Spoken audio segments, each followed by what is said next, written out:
It finished Southampton 0, West Ham 1 somehow. I don't know why. Excuse the poor video quality, but it is what it is. I've had a disaster today. Bloody Apple. Yeah. Anyway, so so Chris, good evening. How you doing? I'm doing all right, thanks, mate. Yeah, how's your Christmas? Very good, actually. Yeah, really good. We had a great day yesterday. Good Christmas Eve as well. You know, and everything was going so well until like half hour before this show, when I ended up tearing the studio apart. What's happened to your lights behind you, Gal? Can't you get those on? I ain't got any lights, Chris. You haven't got that either. So, no, I've got lights, but it's all at a funny angle. So, Yeah. but anyway, and relax, calm down. So, um, got here. We got here almost on time. That's the important thing. So, so it's a funny game, wasn't it? A funny game, a definite game of two halves, which is becoming a trend for the season. I think most stuff that happened in the first half, apart from the first few minutes where we really should have scored, a great chance for Soler, who managed to find the bar when there was a big gaping goal in front of him. Great move as well. But then from that point on, in that first half, things just went wrong, didn't they? Yeah. I think we came out of the traps first 4 or 5 minutes. After that, it was, in all honesty, first half, it was all Southampton. I just want to kind of clear one thing up, right? I'm not like really unhappy or anything. Bit tired, not unhappy. We got 3 points, right? That's the main thing. So I'm really glad and delighted we got 3 points. Of course I am. But in terms of the actual performance itself, no particular improvements. And we also got to factor in that we're playing the team at the bottom of the Premier League right now. I wasn't expecting us to win, 3-4-0. I think we had this chat last week, didn't we? Yeah. I think it was always going to be a little bit tricky. They got a good result against Fulham the other week. They've got a new manager there, so there's always a bit of a bounce in that respect. But if you look at it in terms of the quality that they've got on the pitch versus the quality we've got on the pitch, it's just not good enough, right? It's not. And I don't want to sound too displeased because we've got 3 points, but I can only kind of really articulate my thoughts off the back of that performance. And first half, first 5 minutes, good. After that, all Southampton. And once again, if it wasn't for Fabianski, in addition to the fact that their striker, who actually did cause us all kinds of problems today. I mean, he's a massive lump, isn't he? That poor right? He's enormous. Yeah, and the fact that he can't finish probably saved us a little bit because they could have easily been 3-1 up, maybe 3-0 up. I mean, if you factor in, maybe we should have scored probably in the first 5 minutes with the Soler shot that you obviously alluded to. Aside from that, we offered nothing, right, attack-wise in the first half. We didn't. Once again, our midfield was really poor. We just weren't very good, mate. It's boring. The only way I can kind of explain it the only way I can explain this is like typical, when you're over Christmas, you watch like a really crappy Christmas movie, like, I don't know, like Jason and the Argonauts, and you fall asleep through it. I could have fallen asleep through that game just now. Do you know what I mean? It was that bad. It was really, really poor. So improvements in terms of results, yes, absolutely. You can't deter away from the fact that it's 2 wins, 2 draws out of the last 4. That's good. You have to factor in who we're playing or how we're playing, more to the point, how we're playing. That's what bothers me more than anything because it genuinely is pretty dire to watch. Yeah, look, I've got to agree with you. The first half performance was just not where we need to be, was it? It was terrible, and lots of stuff went wrong in that first half as well. I mean, bit of a random injury to Kilman. I don't know where that shoulder injury came from, but in the replays we couldn't really see anything that caused it, could we? Well, they didn't really show any replays on that, did they? Well, they did. Yeah, they did. I didn't see a replay on that, but I also didn't see a replay on the Fabianski injury either. Yeah, no, they didn't show that one, where I thought that could have been touch and go, whether the guy actually meant it or not. Because having said that, I think a lot of teams are playing to Fabianski's main weakness, because he has got a weakness. He's got 2 weaknesses, actually. Number one, he doesn't come for a cross ever, no matter if it's in his 6-yard box. And secondly, he hoofs the ball long a lot. There is 2 flaws. Yeah. And what actually happened after Fabianski went off is they stopped swinging crosses in. So that was a positive that came from it, because up until then they were causing us all sorts of problems. Yeah. So Kilman went off. He's been ever present this season. Todibo came on, who I thought had a really solid game in the end, and as did Areola, who they've got completely different attributes, haven't they? I mean, Fabianski lately, his shot stopping, even in that first half today, some of his shot stopping was amazing. Some of it was just bad finishing from Southampton where they hit it down his throat, right? But there was one in particular where he got up into the corner, the cat that he is, and clawed it away. Really good reflexes. He saved us in the last game and the game before that as well.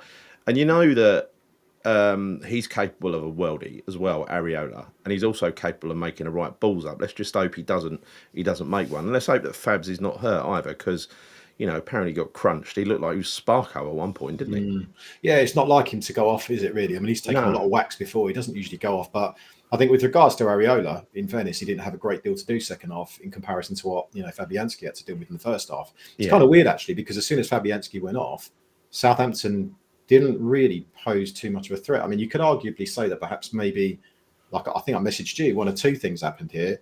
Either we improved and Southampton just kind of regressed slightly. Perhaps they were just completely knackered. I don't know. But yeah, they didn't really pose too much of a threat to us in the second half. No, they didn't. They didn't. And I think a lot of that. I mean, I had a go at Lopetegui before the game started today for not picking Alvarez. I thought he did. I thought, why? Because Alvarez started to play well lately, hasn't he? He's stopped being such a liability and getting himself sent off all the time, which is the main reason I wanted him dropped. But the other day, Lopetegui actually played Alvarez correctly. Yeah. Which is to put him in front of the back four and don't put players around him to confuse him. Just give him a job to do and let him get on with it. He's a meat and potatoes footballer, isn't he? Yeah. So I didn't see any good reason to change to take Alvarez out of side. There was rumours before the game that he was dropped because of a knee injury and Todibo was dropped because of something else. Well, what were they doing on the bench then if they were injured? And if they were injured, what were they doing coming on? It's clearly nonsense. You don't have to make an excuse every time you put a player that you don't particularly like on the bench, right? Yeah. No, I didn't really understand that, to be fair. Yeah. I thought when I saw Rodriguez, I was thinking, perhaps, Alvarez is actually injured. Maybe he's not even on the bench. But when I saw him on the bench, it just didn't make sense to me. And if you look at, performance levels, arguably, I think Alvarez is probably one of our better players today. He played one half of football. Same for Todibo as well. So, he came on, and to be fair, again, I thought maybe it's weird. Again, like Kilman went off. I think they switched Mavropanos, didn't they, to the left-hand side of a back two. Yeah, it did. And then suddenly, we look better.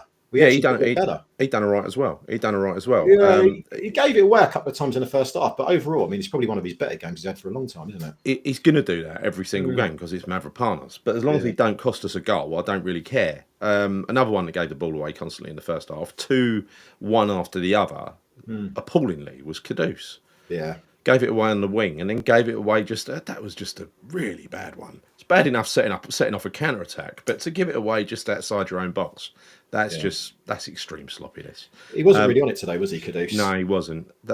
Andy Armit says the bloke would forearm smashed Fab in the face. Straight red for me. Well, look, I like Chris said, I didn't see a replay of that one, Andy, but my initial instinct was it was a red, and you look at Fabianski, it looked like a red. Very strange the way VAR didn't take a second look at that one for me. Yeah. So it was a disappointing first half. We were under the cosh almost consistently. They had probably 4 really good chances, didn't they? There was 2 that was straight down the throat of the keeper. There was a one up in the corner that Fabianski. Maybe it was 3. Maybe they had 3. Looking at the stats, they had 5 shots on target. I don't think they had any in the second half, did they? Or maybe 1 in the second half. I think they did. I mean, and again, like I said, I think for the first half, that's when they were good. They were by far the superior team out of between two of us. But second half, I think it was just a dire game, Gal. It's such a hard one to kind of analyse and talk about because I'm kind of getting used to this crap. Let's be honest. Every single week, every game that we play there's nothing really notable to talk about that says, we did really well there. I can't think of anything, mate. Even I don't want to be I don't want to be like angry about this because I'm not. We got 3 points and I'm happy about it. But I'm just look. The reality is this, Gal. If we turn up the way we did today, okay, we give the amount of chances we do, did to against Southampton at Liverpool, we're going to get our arse served up to us, mate. We're going to be so bad. We're going to get absolutely battered. There's no two ways about it, because Southampton are just poor. They're toothless up front. They are. But we made them. I actually think we made Southampton look a hell of a lot better than what they are. I've seen Southampton play numerous times this season. That's probably the best I've seen them play in ages. It's always against us, though, isn't it, Gal? Why is it always West? Why do we always? It's the same for, like, if you look at Man City, we've got them in 2 games time. I guarantee you, if they don't, that'll be the game where we just do them a favour and just basically hand it to them on a plate. You can guarantee that's going to happen. We just always seem to be that team that just, I don't know. It's who you want to play if you're not getting results, and it's West Ham. Always has been. But also, hang on. As Caduso played a good game this season. Yeah, he did the other week, actually. He got taken off. Very strange. Very strange. But we'll go to some comments in a minute, people. I'm just struggling on this little laptop screen at the moment. I'll be better eventually. I'm not angry. I thought the first half, that we've kind of summarised it as much as you can. There was not much to see. We got away with another one, just the same as we did against Bournemouth, the same as we didn't really, a little bit against Newcastle, but there have been other games recently as well. I think Brentford, various other games where we've just come out of the game and thought, how did we do that? How did we manage to get a point, or how did we manage to win? I mean, if Wolves had had their shooting boots on, even if Ipswich had had their shooting boots on, but this is all ifs, buts, and maybes, right? I've got to try and be fair to Lopetegui. And look, let me caveat this by saying I don't want Lopetegui. I don't see where this is going. But after the Leicester game, what happened was, game 10, almost everybody universally said 10 games in, nothing's happening, nothing's changed, it's crap, we want him gone. And then I think a couple of games later, we lost to Arsenal, we lost to Leicester. I think after that Leicester game, getting spanked by them, Sullivan apparently said to Lopetegui, you can't lose another game between now and Liverpool. And the thing is, if he did actually say that, and it's not just a rumour, he's actually achieved it. By hook or by crook, he's achieved it. I don't know how. It's the freakiest set of results ever, but he has achieved it. And you can't argue with that, and that is really all Lopetegui can do, is get the results and the points. As far as the style of football goes, you can see where it's going wrong. It's going wrong in our midfield, and it's going wrong because that changes every week with different players, suspensions, injuries, whatever. And it's going wrong up front as well, because when Paqueta's playing, he's either at the races or he isn't. Kudus is very hit and miss at the moment. The only consistent performer we've got is Bowen over on the right-hand side. And we've got the German, we've got Füllkrug up front, trying to get his fitness. I don't know whether he'll be a different player when he gets his fitness. I don't know. But he played 60 minutes the other day. He played 67 today. So he wasn't awful today, right? I know a lot of people are digging Füllkrug out. No, he wasn't. He wasn't. He's feeding off scraps, Gal. He's feeding off scraps, but also you take into consideration that, he's feeding off scraps.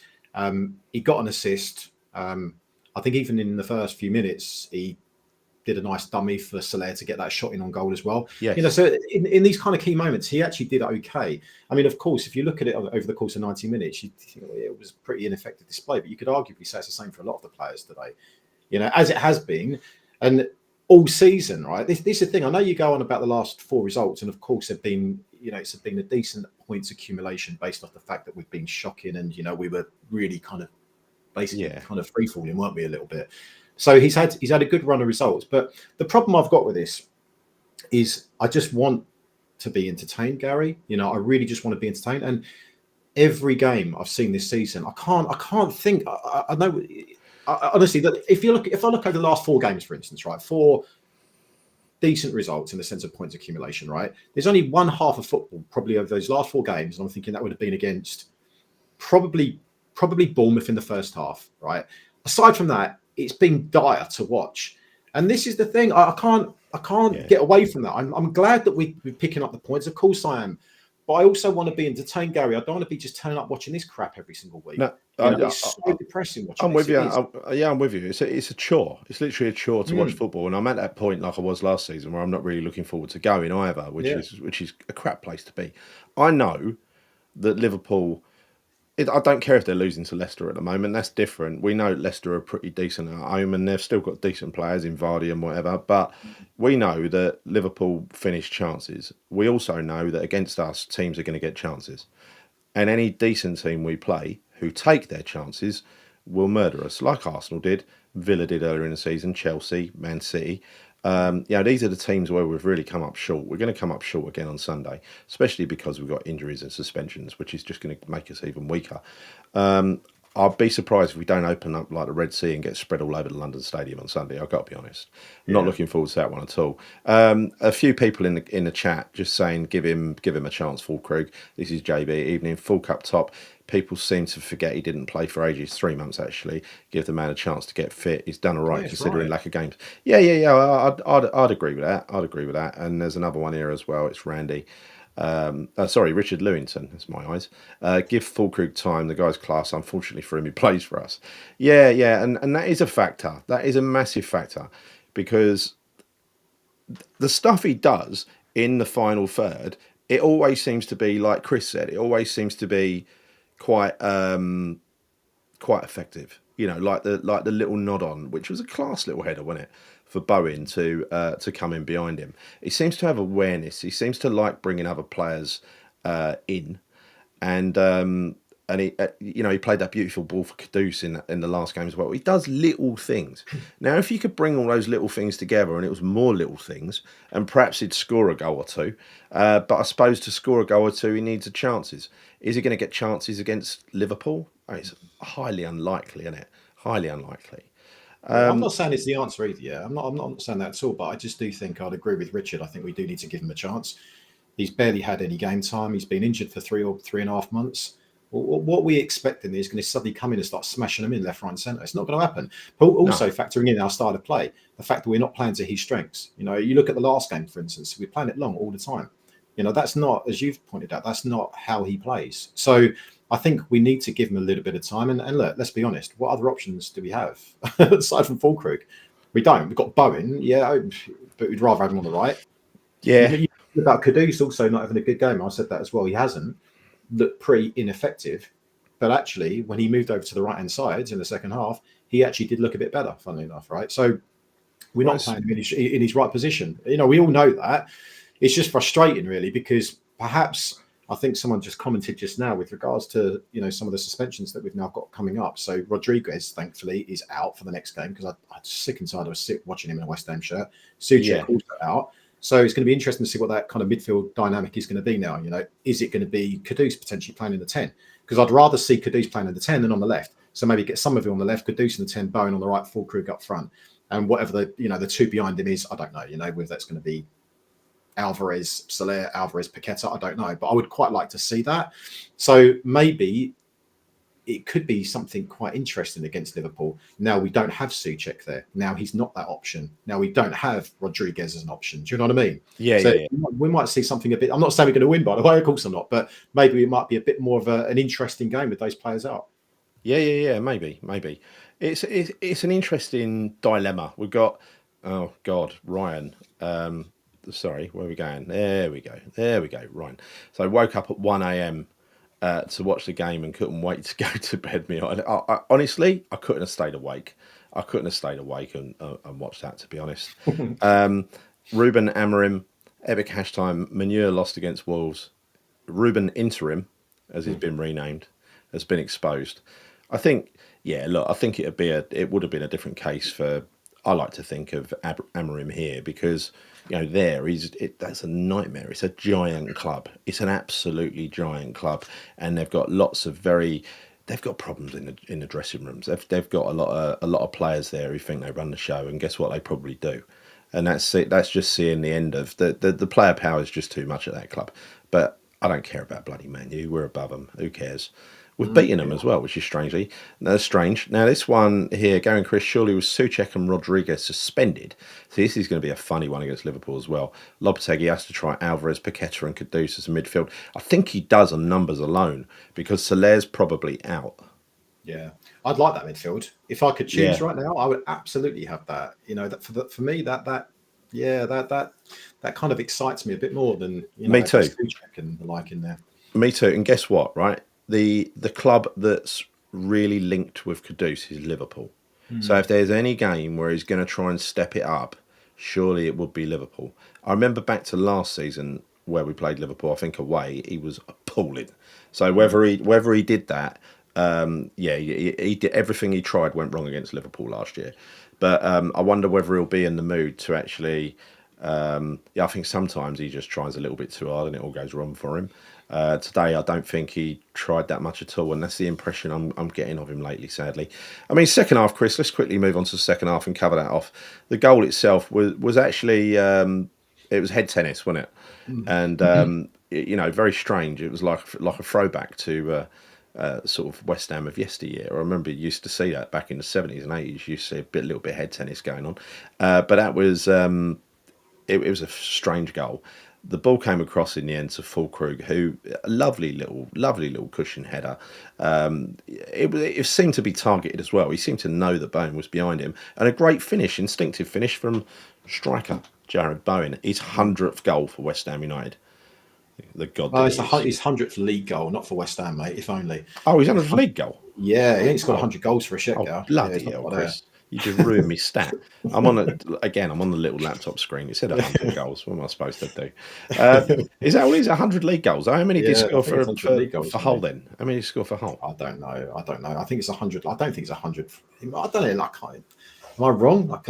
People, correct us in the chat. Correct us in the chat. Help us get our stats right, because we're both on little laptop screens. There's no way. There's no way Bowen scored 100 league goals for West Ham, mate. Because if he is, then he'd be above Antonio. So no, he's not. No, you're absolutely right, because he hasn't been here that long, and he scored 20 something last year, didn't he? Low 20s. That was his highest ever. So if you he's include probably all games, mate. Yeah, League Cup games, a lot, right? He's probably on about 50, isn't he? 50 maybe for West Ham. Well, he's now the second highest goal scorer, league goal scorer at West Ham, Premier League goal scorer at West Ham. So he's behind Mikel Antonio. But I believe now, after the goal that he scored today, because I think he was level with Di Canio and Mark Noble, I think. Yeah. So I think now he's second. Di Canio and Noble are now third, believe it or not. So he's actually scored more goals than Paolo. I think we're still looking at the second half. I thought the second half was a very decent performance all round. I thought it was all right. We weren't under the cosh at all. We controlled the game very well. Alvarez came on and played well, like you said. Todibo did really well playing alongside Mavropanos, because I think Mavropanos is the dominant. He's dominant in the air. That's his strength.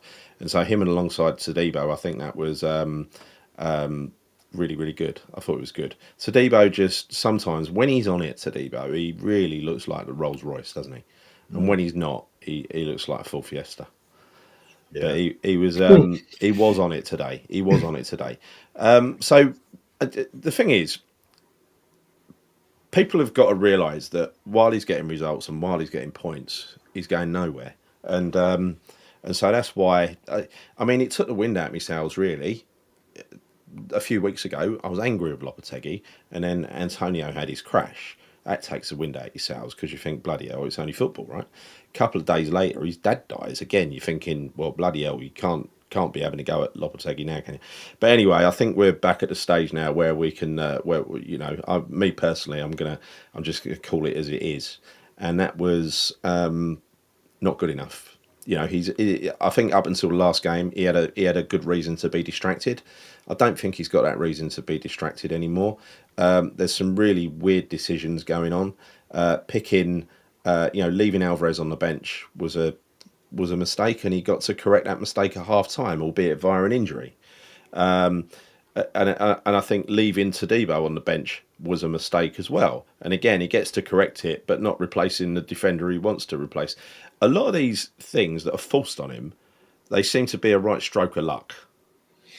Yeah, well, again, I don't understand why he's like self-inflicted, isn't it, at the start of the game, is to actually put those players in the starting 11, because why would you do that when you know, come on, you don't need to be a genius. Do you know what I mean? You don't need to be a genius to work out that playing Alvarez over Rodriguez would be a better move. But what do we do? We play, Rodriguez. And he's so damn slow, Gal. We all know about it. We know his weaknesses. He's bloody awful in there. We had no legs in midfield whatsoever. And the one that actually does have a little bit about him is Alvarez. Play him. You could see in the second half, he muchly improved our midfield. That's no coincidence. It's because he's a better midfield player than Rodriguez. He is. He absolutely is. He can break up play. All right, maybe he's not as good a passer of the ball as Rodriguez, but that's about all Rodriguez actually has to offer, Gal. Nothing else at all. I was watching him run today. I mean, I've seen him, obviously I've watched him a lot this season, but when he runs, mate, he's so damn slow, isn't he? I mean, I honestly think I'm faster than him. You know, I reckon I could beat him in a race, no problem. You're going head to head. It's embarrassing. Yeah, it's so frustrating, you know. And again, you look at Todibo on the bench, you know, what the bloody hell is he doing on the bench? Just go out there with your strongest team. So, you know, Lopetegui doesn't do himself any favours, right? He doesn't. Everyone's, oh, yeah, you know, maybe we should lay off him a little bit. He's had a tough time. Well, yes, he has. But just do yourself a favour and play last week. Yeah, until last week. I think that's over now. That's that period of silence is over now, right? We've got to go back to just talking openly. Did you not think, right, like in the second half, when we got Somerville on the left and we had Kudus on the right and Bowen up front, right? We just had so much. It looked more balanced, didn't it? It looked a hell of a lot more balanced. You notice how Somerville posed more of an attacking threat than Kudus did on the left in the first half. He absolutely did. He had one chance that arguably you could say maybe should have scored or hit the target. I know it's from a difficult angle, but it was a decent chance. But he was running, you know, he's running at the fullback. He was doing pretty well there for a period of time, you know, in the second half. But we just had more balance. We did. I'd much rather Kudus be on the right or through the middle. And I know if we play him through the right, it means Bowen has to go up front. I get all that kind of stuff. But yeah, here's another one, right? A lot of people like on Prime, they were saying, "Oh, Bowen's man of the match." How was he man of the match, right? I know he scored a goal, but do we just is that how it works? If you just score a goal, you get man of the match. Because for me, I thought Bowen was pretty average today, mate. He put in a decent amount of running, but I also thought he was incredibly greedy today. I don't know if you picked up on this, but there were times when I thought he could have laid people on instead of just basically taking on the ball, you know, taking on players himself trying to shoot. I just thought he could have played in some of the other players, and I just thought it reminded me of Kudus today in the sense that he weren't passing as much as he usually does. Yeah. There were times, especially second half, where I think it was like later in the game, wasn't it, where he cut inside and there was no way the ball was going anywhere near the goal. There were players up in front of him, up ahead of him, and he decided to take the shot. Well, he had Kudus on the right hand side, and beyond Kudus, he had Wan-Bissaka. He had two options on the right hand side, but decides to shoot. It's moments like that, and I just think, well, why are you doing that for? You know, why are you doing that? I know. But look, I mean, I thought it was a pretty average game for him today. Actually, glad he scored. You know, pleased for him that he scored his 100th, league goal, whatever. But no, I mean, for me, he wasn't great. He wasn't great at all. The standouts for me today, definitely Aaron Wan-Bissaka. I thought he was really good. I thought Todibo was really good when he came on. I thought Alvarez was good. Fabianski obviously did well up until he got his injury.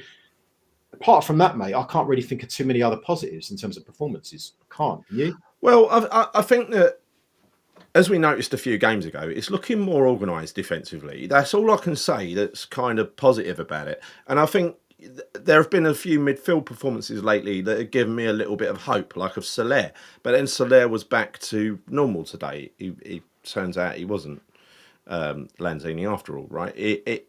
He was really brilliant the last time he played, and he knitted that. Last couple of times he's played, in fact. Yeah, he's been decent. Yeah, and we really missed him in the last game. I think we've got enough talent that when we come up against these small sides, and Southampton, they've just been promoted. They haven't got the big stars. They haven't. We do. That gives us an advantage the minute we step on the pitch. Clearly, we didn't have that advantage against Leicester because they've got very rarely make that count, though, mate. I hear what you're saying. Yeah, but we do, don't we? That's what I'm saying. I think we're winning purely because of the quality of player we got. I don't think we're winning and getting these draws for any other reason other than we've actually got some really high quality players, and other teams are fearing us a little bit.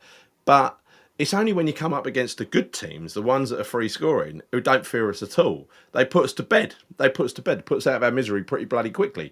And I expect that against Liverpool on Sunday. I'm going to take dark glasses that I can't see out of on Sunday. So I think all in all, look, I think we won the second half. They clearly won the first half. A draw probably would have been a fair result. But fact is, we've got 8 points out of 12. What do you think? And I'll be interested to people in the chat what you think about this. I think personally it's our midfield, our central midfield. We need some legs in there. We need someone, and this is something John mentioned the other day, a Fofana. I still haven't given up on Fofana. We need somebody in there with legs who's going to be a box-to-box player and somebody who can really put a bit of pace and hunger into that midfield. And also, we need a striker as well. I haven't given up on a striker. I ain't accepting Fulkrug as the finished product. Fulkrug can, if they don't find a buyer for him in January, when we eventually get him fit, he can sit on the bench. We need a tall, mobile striker, someone that's good with his head. Not just tall, got to be good with her head. Because as we learnt previously, with like Haller and Skamaka, just being tall don't necessarily mean you're brilliant with your head. So if we were to get those two pieces, because to me, also playing Kudus, I don't want to be horrible, but Kudus to me is playing so erratically that I think sometimes, because he's guaranteed a starting place, sometimes it would be better to not have Kudus, to get that money, to invest it in the team, to get the players we need, and get a more rounded team. More balanced, wouldn't it? I think that's what we lack, is those legs in midfield. I think it's glaringly obvious, and obviously the problem up front, it continues season after season after season. But I think midfield, absolutely agree with you. So yeah, they're the priority. They're absolutely the priorities. But the question is, like, who actually, I know we spoke about it the other day. Who's actually available? Who wants to join West Ham? I don't know, mate. I mean, we still these links with these players.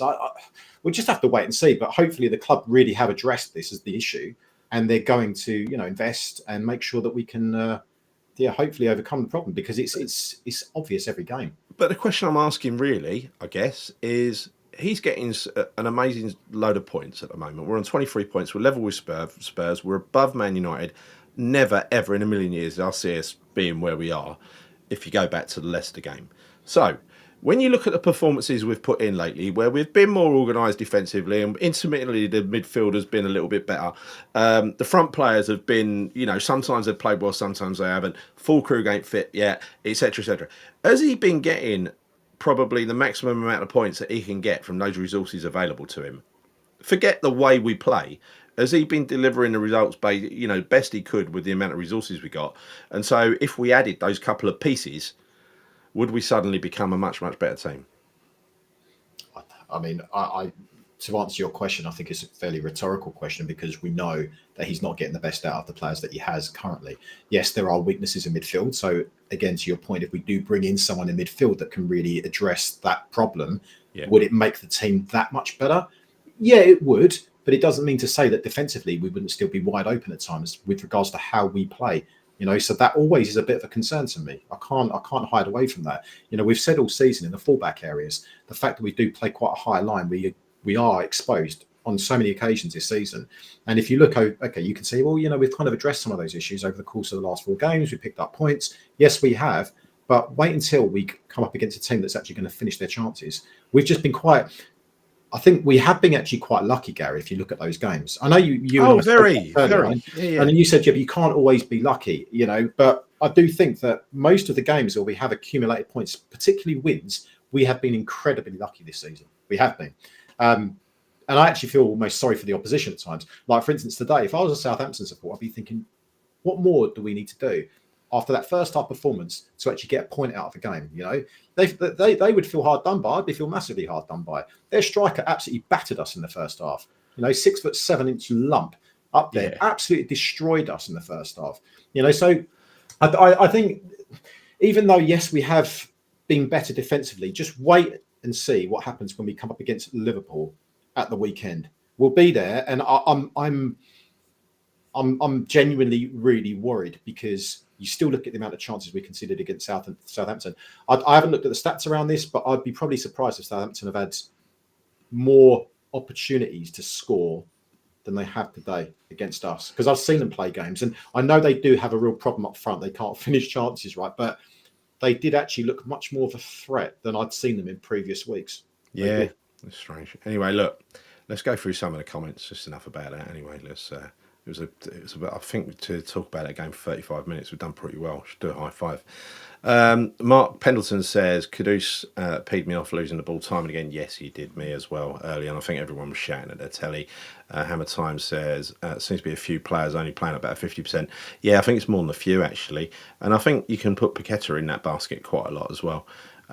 When he's there. Just lately he's been a bit better, that's for sure. Dave Walker says, I thought we would need to cut out to outscore Southampton, but was wrong. On any other day, would have needed to score at least 3 to win that game. Yeah, and still conceding way too many chances. Yeah, we are. It's really, really worrying. It's really worrying the way we are playing. But whilst we play against teams who are lower in stature, I suppose, than us, or not finishing the chances, they haven't got a Vardy up front, someone who's not going to turn chances away. We might carry on getting these results. Undefeated in 4 games, he's not going anywhere. If we do lose the next 3 or 4, they'll give him 3 more games. That's the thing, he won't lose the next 3 or 4 because we got Liverpool, which we will get thumped in, I imagine. Then we've got Man City. We've actually got a chance of winning that. I mean, who would have thought? We're not going to beat City. We're not going to beat. I know they're on a shit run right now. I get all of that. They drew at home to Everton today. Yeah, I know they did. I was watching the game, but I'm telling you, we won't, because again, it's classic West Ham that we will be the team that suddenly will be a change, for Man City, and suddenly I'll hit a rich vein of form or something, and it will start against us. It's just the way it is, mate. You know that. Come on, it's just going to happen. I don't think we're going to beat Man City at all. Well, I think it's the best chance we've had for several seasons to beat Man City. But if we do the usual West Ham thing of going into our shell and fearing the big names in the opposition, then no chance. Maybe they'll just their new run, their latest run will start against us. I really hope Lopetegui uses this chance to try our best midfield combination we've not yet used. Exactly, we've seen this one already, but I just wanted to reiterate it. Alvarez, Kudus and Paqueta. That is quite mouthwatering, let's face it. It is. I'd be really interested to see that. I wonder if he'll have the guts to do it. I wonder. Because Kudus can play that, because he's a hard worker. When he's motivated and in the right place, he's a hard worker defensively as well as attacking. Right, let's... Solar, Kilman and Fabs injured. Don't know about Fabs yet. Has that been confirmed? Well, he'll be out anyway because it was a concussion, wasn't it? So he won't be able to play the next game. Soler, well, he felt his knee. We don't know how bad it was. Kilman, I don't know what happened to him still, but I don't know if they're all going to be. It looked like it was shoulder gout. I think it was Kilman's shoulder. It was. Yeah. But I don't know what it was, because it seemed to be really innocuous. Souček and Guido suspended. I wish Guido could be suspended every game. Souček's going to hurt. So he's been ever present. He is important to the team and to the manager, whether some people like it or not. Happy with the 3 points, but this one was really awful. Says NS Hammer, our team on paper, their team on paper. This all boils down to our useless coach. I think, but also it's not just, we do have a really good set of stars that we can put into a team, but often that team just hasn't got the balance. It hasn't got the necessary balance. Or we've got some of those stars not playing at the top of their game. Or like Kudus, they're giving the ball away and setting off counter-attacks like in the first half. Dino had his best game, in my opinion. Well, apart from that game where he played alongside Ogbonna when we beat Arsenal at their place last season. I thought that was his best game. He was brilliant that night. He was brilliant. Lopetegui doesn't know his starting lineup. Well, I think he kind of does, but he has to rotate the pieces every game at the moment. I think he would have started the last few games with a very similar lineup. The only thing I think is the things that frustrate me, the 2 pieces that frustrate me, is that Todibo can't get a run in the tide of any shape or form. And I think the only way you're going to see the best out of Todibo and some consistency is give him game time. And the other one's Alvarez. He clearly doesn't like Alvarez. I've got a funny feeling might be leaving us with Kudus in January. It's just a feeling. At the moment, Are they still losing? Did they lose? Did they actually lose, Liverpool? They're still playing, mate. Can you honestly imagine if we lost Kudus and Alvarez? I mean, seriously, that would just be an absolute piss take, wouldn't it, to a supporter? Oh, it would be. I'd be very angry about that. But again, it depends who we bring in. And what I'm fearful of at the moment is Sullivan's attitude to buying in January. He usually says, don't like spending in January because players cost too much. He says it every bloody time. It's his excuse for not spending in January. Loads of teams spend in January. What if someone buys Kudus off us for 85 million? That means teams are spending big money in January, right? If we sold one of those 2 players, just to bring in some cash to reinvest in the squad or whatever, then I might be okay with it. But if I'm being honest, I think Kudus will go at some point in time, whether that's in January or in the summer. I think it's inevitable. It's going to happen.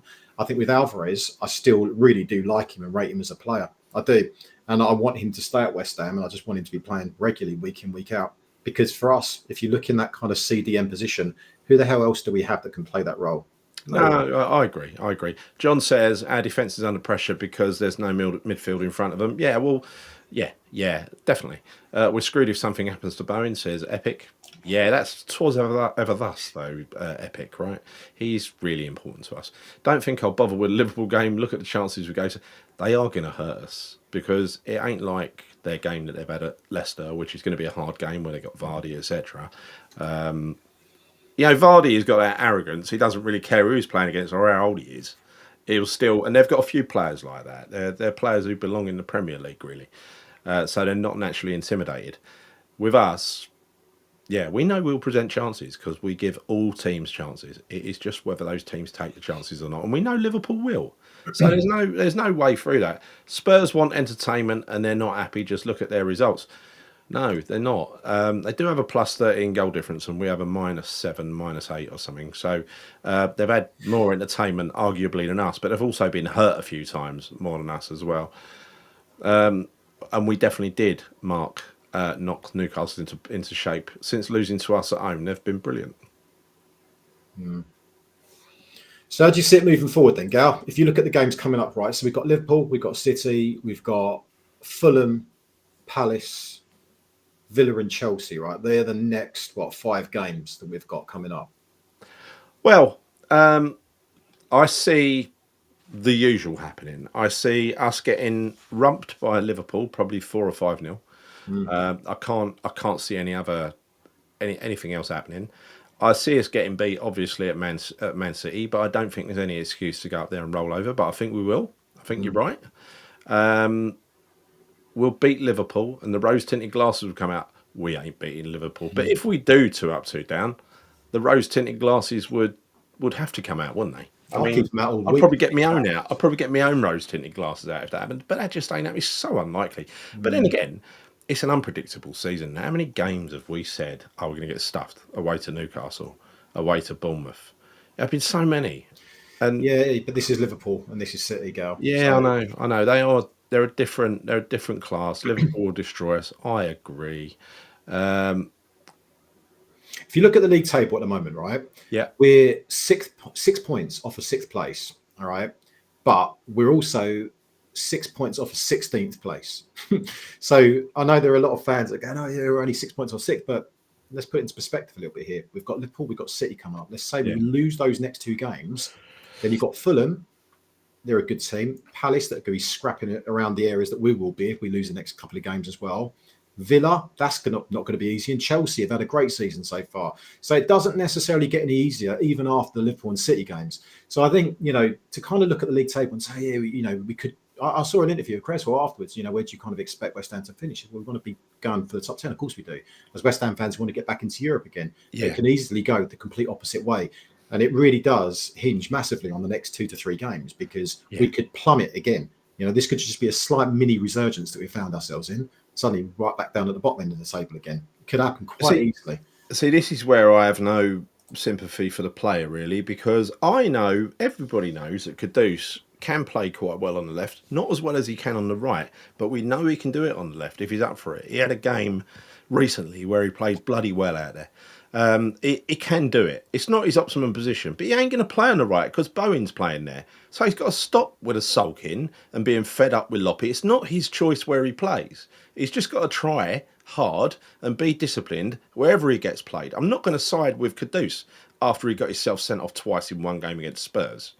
I'm not. He hasn't come back from that yet. In my eyes, he's not come back from that yet. He's had glimpses, but not to the consistent level that we used to see. Do you know what I mean? Yeah. Like where you could say, he's had a really good game today. You might say, he's had a good half today. That's about as far as it goes with Kudus since he's come back. Yeah, but I'm not going to, just because I don't like Loppe and don't rate him very much, I'm not just going to side with every player to spite him, you know what I mean? I think there are certain rules. It's like Tadibo, if he did smack Lopetegui, that's a bit wrong, isn't it? You can't do that. If he did. Big if, mate. Yeah, I know. The next 3 are Liverpool, City and Villa. And we're going to Villa, aren't we, Chris? You convinced me. So, yeah, it could be 3 defeats on the spin. Then again, it could be draw Liverpool, beat City, and then go and beat Villa in the Cup. What would we be saying then if that happened? I don't know. I'm lost for words, especially if the results came about the same way these results have come about. I don't know. I can't explain it. This is the antithesis of everything I understand in football. It really Gary, is. do you know, valid point, right? I'm actually okay, right? So I'm okay if we play crap football and get results against some of the better teams. But when it's against the likes of Southampton and we are, in essence, kind of shithouse in a 1-0 away win at Southampton, Yeah. which we did, Yeah. that's what I'm not all right with, right? Yeah. That's not what I'm all right with all season long. Because, as I say, what Newcastle, someone's kind of referred to there, that was a game that we deserved to win. Ipswich, yeah, okay, we deserved to win, but also they were actually pretty decent in the first half. It could have kind of gone a little bit differently, got to half time. Apart from that, I can't think of anything else. I can't. And I say the same thing all the time. I can't think of any other games, Gary. I can't. We're just a poor team to watch. We really are. Let's get real for a second, right? We talk, if we get a point against Liverpool and 3 points, that's not going to happen. That is not going to happen, mate. Do you agree with Fred?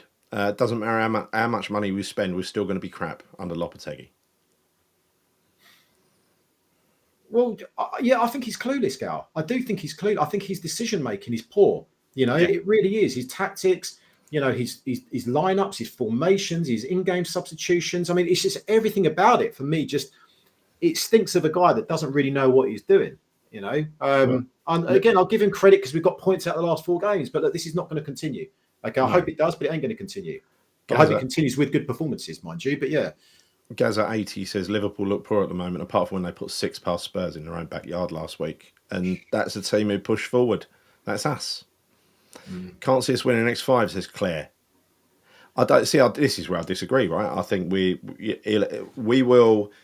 will be forgiven losing against Liverpool, City, and Villa. It'll be forgiven. It'll be expected by the ownership. They'll be depending on how. They'll be focusing on the home games against Fulham and Crystal Palace. Yeah, but if we get spanked by Liverpool and Man City, right? That's not acceptable. Yeah, but that ain't acceptable, Gal. It might be acceptable to lose it, but it's the manner of those defeats that we're talking about. That I think is a huge. Totally. If we were to get spanked by Liverpool, City, get humiliated out of the cup by Villa, and then not win or lose at home to Palace and Fulham, then I think he's next on the line again. Okay, so let's look at it this way. Let's say, for instance, hypothetical scenario here.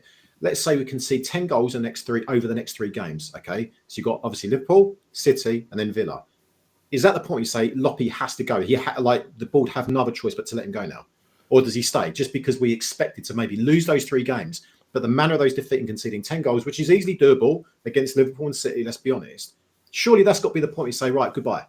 Well, yeah, but this is look at the way it's likely to pan out. I mean, I don't think we're losing all 5 of those games. I think this is going to be. I'm talking the next 3, Gal. Just the next 3. Yeah. Well, I don't think it. I think it's completely irrelevant to Sullivan what we do in the next 3. He doesn't care about cups. Don't listen to him what he says about how passionate he is about was winning about the.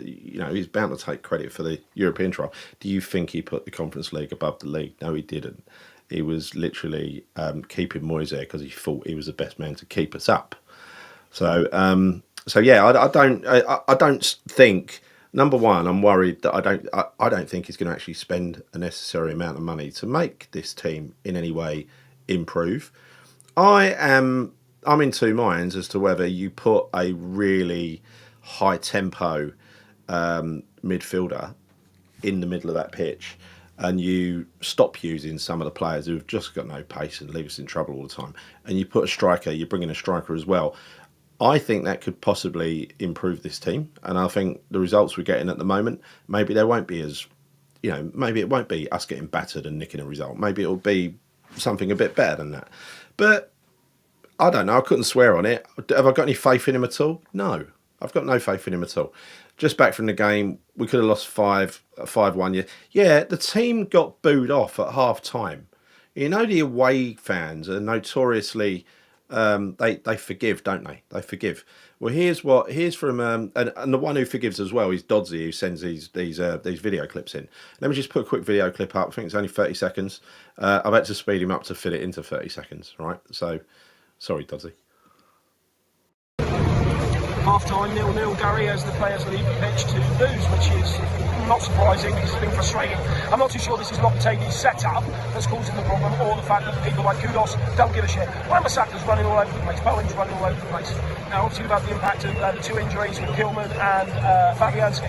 And the Fabianski one, how is that not a red card? Like I say, obviously, it's going to be interesting times ahead, but at half time, you can see the fans.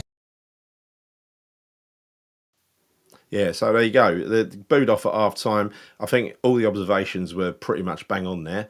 And then at the end of the game, you know, he sent me another video where they're singing Jingle Bells. Oh, what fun it is to win away, right? Because this is the...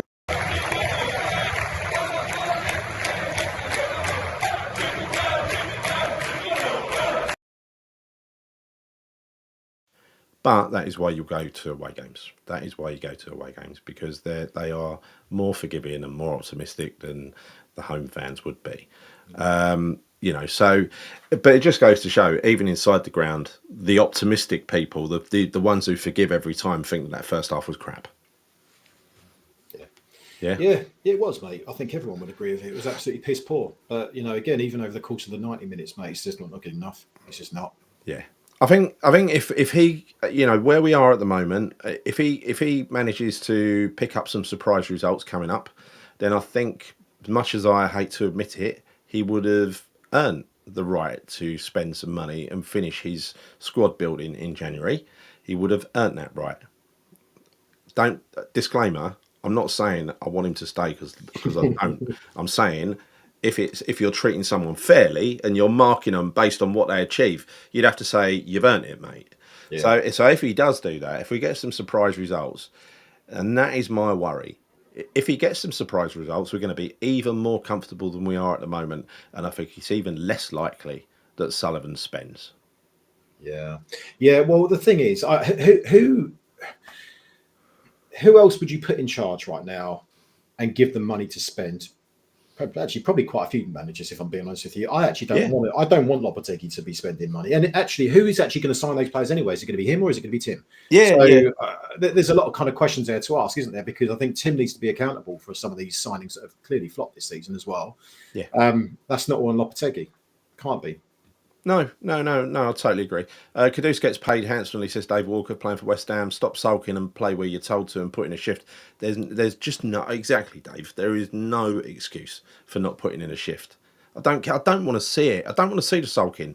Alvarez, I went right off him. I started to hate him when he kept getting himself bloody sent off all the time.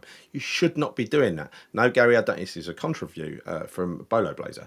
Don't agree with you about Kudus. Some players are rendered useless. No, they're not. He's not useless over there. Again, we have to agree to disagree on this. It's not criminal. It's not criminal. What do you expect to do with him? What, are you going to put him up front? You're going to play him on the right instead of Bowen? What are you going to do? He's trying to get the striker working at the moment. And I think sometimes, even though I don't like him and I'm highly suspicious, like you are, Chris, that he might be a bit useless, Lopetegui. I wanted him gone ages ago. I think if you're looking at being fair to the bloke, you'd have to say that he's got a right to try and get his striker fit, wouldn't you? His only striker. Well, of course he has. I don't know what. Yeah, I mean, I would agree that Kudus is not playing in his strongest position. Of course he's not. But I do think actually, of course you're not going to stick him on the right hand side. But I would like to see him in that 10 role, Gal. I would. I think now is the ideal opportunity to do that next week. Bearing in mind with the injuries that we've got, has to be done. I would like to, honestly. I don't want to give any excuses. I think if he carries on getting the results, treat him fairly, buy him the couple of pieces that he needs, a central midfielder and a striker, and then he's got no complaints. There you go. You got a perfect squad. Show us what you can do with it. If the answer's still not much and we can't string together, because that's the thing that frustrates the life out of me at the moment, we cannot string together a cohesive attack. There is no pattern to our play up the top end of the pitch. It just seems to be making it up as we go along, just ad hoc, innit? Well, it is. It definitely is. So I do think it would make a difference getting another midfielder in, but do I necessarily think it's going to be a significant change where we're suddenly going to be a free-flowing football team? No, I don't. I don't think that's going to be the case at all, Gal. I'd like to see a midfielder come in and to see what kind of difference it would make. But like I said, I still expect that there will be some of the same problems that we've encountered all season long. I do. Yeah. Changing just by one addition in midfield. But yeah, That's it's a backward sideways all the time. I mean, this is what we're used to every single game. So yeah, I'd still want him gone. In fairness, Gal, I do. I know that we've had a win today, but I don't think he's not a long-term option for me. No, me neither. I'd like him gone in the summer, regardless, even when he stays or not. Right. The danger is, of course, I don't want to scare you people out there in the chat, but this is the deal he's got. He's on a 2-year deal. If he gets us into Europe, he gets another year. Yeah, so if we played like this, Chris, and somehow crept into Europe, he'd be staying here for another 2 years. I'm telling you. Yeah, well, I don't think that's going to happen. Well, I know Trodgy's certain they will buy a striker, and he wants to see a Sacco style striker. Don't we all?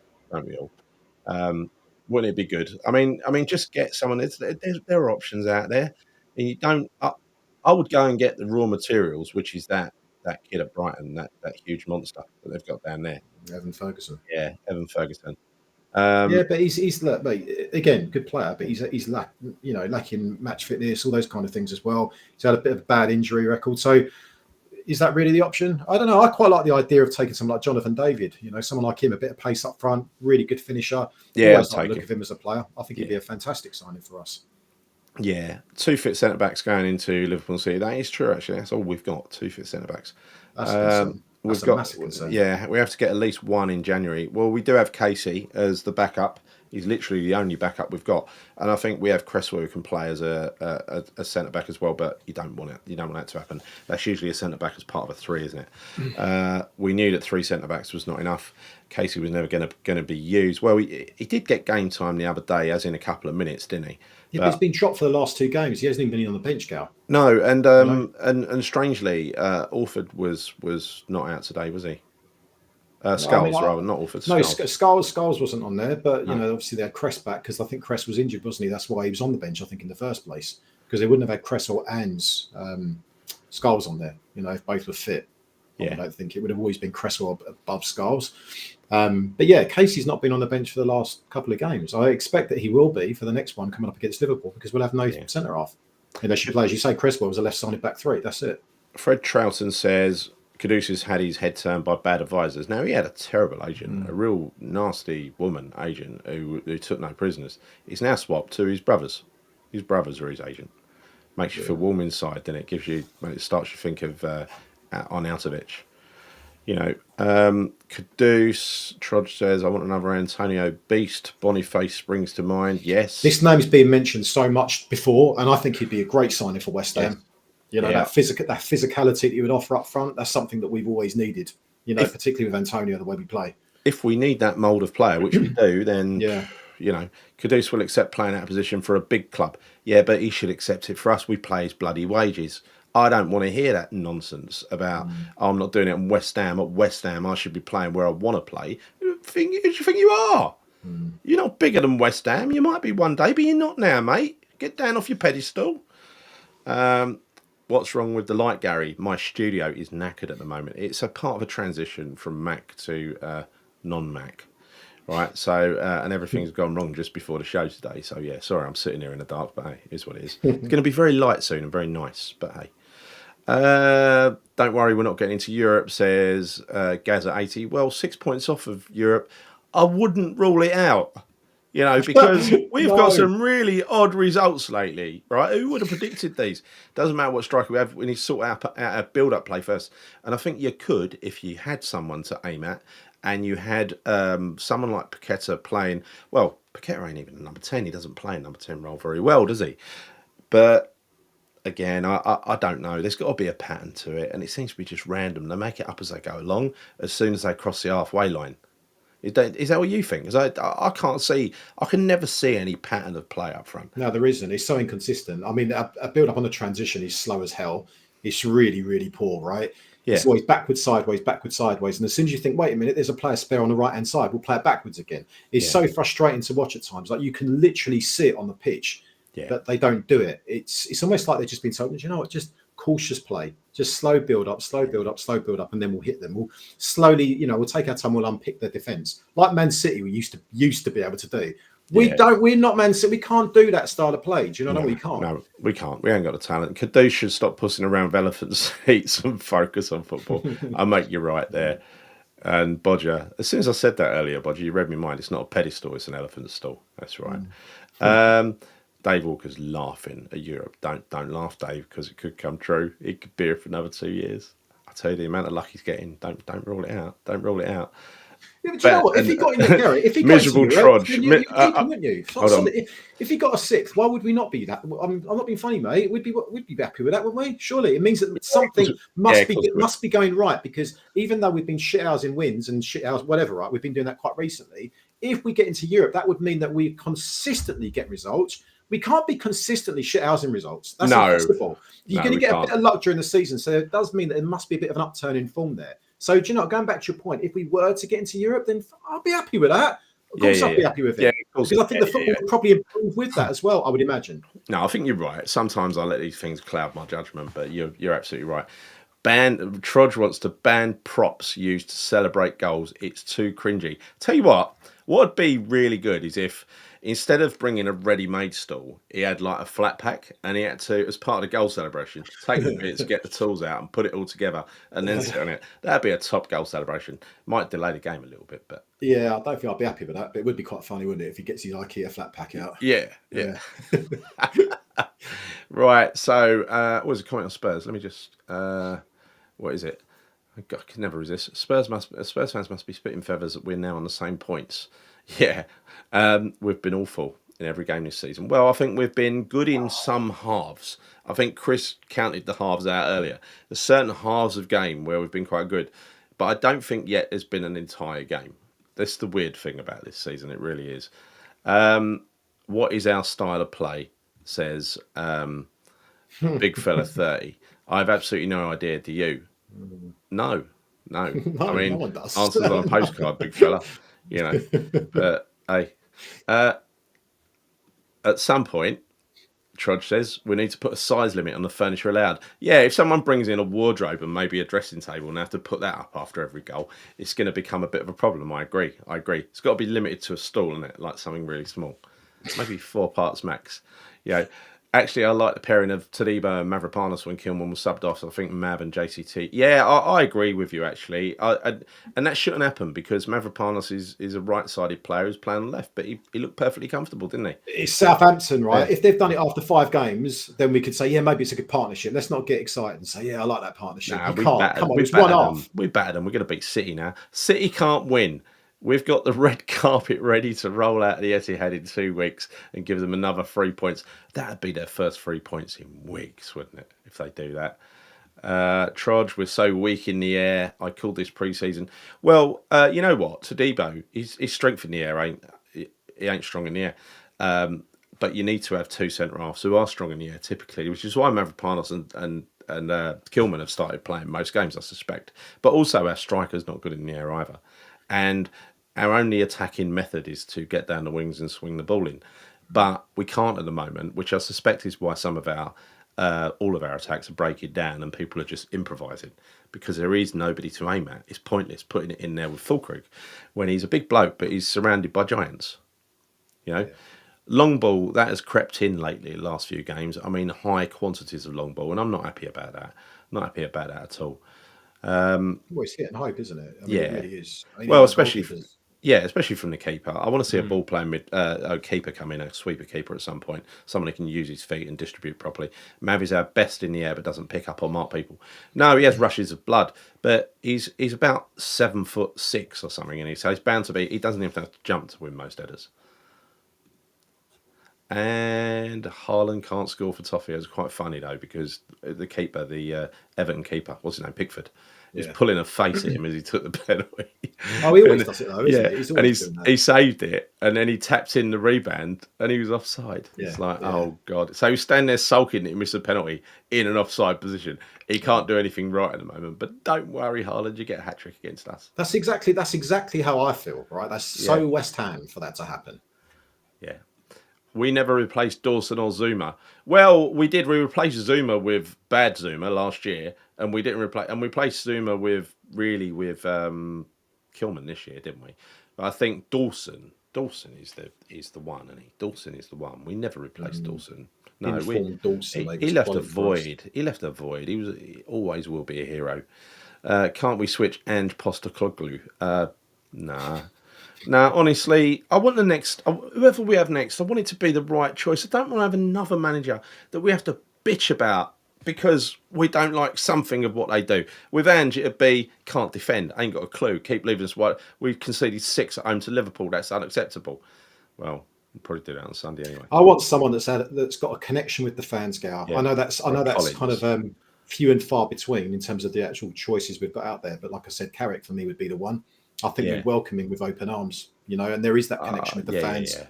We know he's a youth player with us, spent 9 years, obviously over 160 games for us, played in the Championship for us. He gets it. I'd much rather him come in than some old dinosaur that's going to be playing, you know, old draconian tactics. I just don't need that. No, Craven's going, no thanks to Ange. Nasty piece of work. Yeah. He's an arrogant git as well. He's so arrogant, and yeah. he's actually pretty rude. I absolutely would not want him at West Ham. No way. No, he'd hack me right off. Aguerd is actually playing really well wherever he's gone. And AC Milan apparently won him. That's how well he's playing. Yeah, and I realise it's on the left. So, let's leave it there, Chris. So, let's finish on predictions. So, what do you think Liverpool? What, for Liverpool? How do you think Liverpool's going to turn out? Mate, I can't predict that game. I mean, like, you know, let me see how I think they're drawing 1-1 with Leicester at the minute, aren't they? But 2-1 to Liverpool. I'm going to say it all depends on the lineup. No, don't it? Depends on a whole shitload of things, right? But I'm going to say. Yes, he is. Yeah, I'm going to say 3-1 Liverpool, mate. 3-1. You're going 3-1 every game now. You're back to your old tricks. Aguerd off to Real Madrid. So I got it even wrong. He's going to an even bigger club. Dear God. Well, he's on loan at the moment, so at least we've got the full. He's actually going to Real Madrid. Yeah, apparently. Is that a fact? He's playing brilliantly over there. I know he is, but I didn't know he's actually going to Real Madrid. They want him. I know that. Yeah, I mixed them up with AC Milan. Right, 100% agree with Carrick. Yeah, look, it's the only one, Carrick, who would be given. I think universally, the fans would be willing him to succeed. I'll take Slav back any day of the week. And I would take him back tomorrow. Honestly, I would. Yeah. We have to be in for a German coach, Sebastian Hornes of VfB Stuttgart. A sharp coach gives youth a fair chance. Yeah, probably won't when he gets here. Liverpool will beat us 6-1. That's Claire's Claire's really negative at the moment, isn't she? I know she is. 3-0 says Hammer Time. 7-0 says Mark Penderton. Come on, any higher bids? Can anyone outbid Mark Penderton? What's your prediction, mate? My prediction is 4-0 to Liverpool. 4-1 says Bodger. It's very negative for you. You had us down to win 5-2 today, or 6-2, wasn't it? But that is Bodger. 6-2. He went 6-2 and then he revised it to 5-2 when he thought that when he saw that Alvarez weren't playing. Yeah, he's got a bit of a thing for a full crook at the minute, isn't he? I know. And Gazza's going 6-0. So look, what I'm going to say to you is, if we do somehow pull out some kind of result against Liverpool, even if they have had 100 chances and Areola / Fabianski have the game of their lives and saves all those chances, then we've got to kind of come back and talk about it in the same way. And then we'll all wake up, Gary. And then we'll all wake up. No, but if that happens, you've got to give him I suppose, a little bit of credit again, haven't you? Which is, yeah, you would. Of course you would. Because I think if you shit house and win against Liverpool, absolutely, you're happy with that. Because it's very hard to outplay Liverpool. Do you know what I mean? So I'd be more than happy. You know, if it was like, you know, they threw 100 shots on goal, we beat them 1-0. I'd be buzzing with that result, Gal. But it ain't going to happen. Yeah. I think there's only one here. Foxes are screaming is going for 1-1. I'll tell you what, that would be an absolutely blinding result. And Claire's going, I think you find most of us are realists, Gary. Yeah. Let me fantasize, Claire. Let me fantasize. You know, it's only thoughts. Can't help anyone. Can it? And then we've got Randy, who says goal ruled out. Foxes still 1-1. Ah, right, okay. They're drawing. West Ham 1, Liverpool 0. The one and only person, Bolo Blazer, who is going for a West Ham win.